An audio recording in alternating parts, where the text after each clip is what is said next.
Sharks played the Vancouver Canucks, and yet again another reverse retro battle. The Sharks were representing the Seals with their reverse retros. Finally got mine in, so I'm happy to wear it. And the Canucks were wearing their Johnny Canucks set. And the Sharks lose 6-2 though. A pretty brutal loss for them. Third game in our last four where we've allowed more than 5 goals. 6-2 final score. Of course, both Calgary games we allowed more than 5, and so.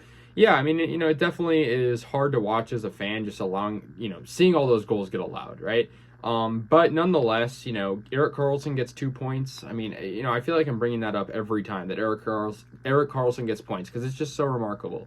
Timo Meier did have 2 goals, the only 2 goals that the Sharks had, and the Sharks had Reimer in net, did not do well. He was 19 of 25, 76% in net. This is probably one of the worst Reimer games I've seen in a while, which just sucks, because he's a good goalie, right? So, yeah, Bo Horvat scored the first one for Vancouver, about 4.5 into the first period. The Sharks defense just wasn't there, it was off the rebound. I kind of knew the Canucks were going to score there. It was just a wide open chance for him, and on the rebound it goes in.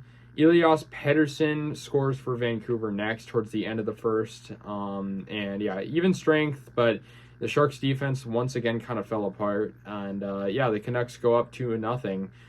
Timo Meier, though, gets the Sharks on the board and makes it 2-1 on the Sharks power play. Literally just 10 seconds into the power play, he scored it. Very good goal from around the blue line, kind of pass from Karlsson. He got his first assist there.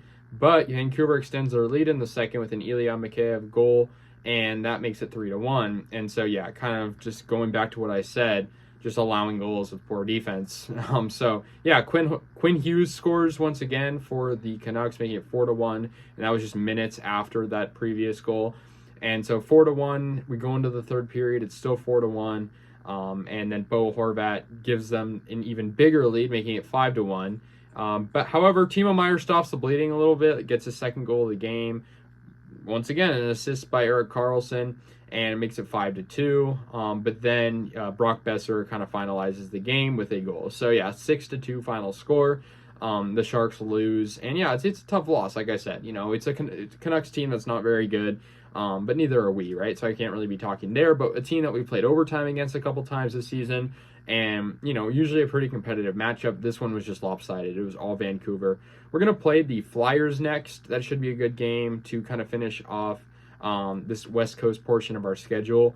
And then we're gonna head to Dallas and Chicago, and then we'll come back and play the Ducks. But it's a tough loss for the Sharks. Just allowing that many goals is going to hurt the self-esteem, especially for Reimer, a guy that, doesn't deserve to take all the blame. He, of course, is a great goalie. He didn't have a good game, but it's not really all his fault. Like I mentioned, the defense did crumble.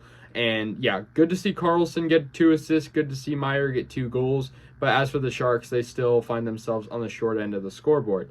The Ducks are just right behind us in the standings. If the Sharks are really trying to get a good draft spot, they're doing a good job of getting towards that position. The Sharks and Ducks have the same games played and are just separated by 2 wins. So, take, what you will with that. I feel like for the Sharks, they're not really playing for much right now, but we'll see what happens in the coming games, right? The schedule is going to get a little bit harder, so we'll see what happens. Let me know your guys' thoughts on this game, though. I'll see you guys later, and go Sharks.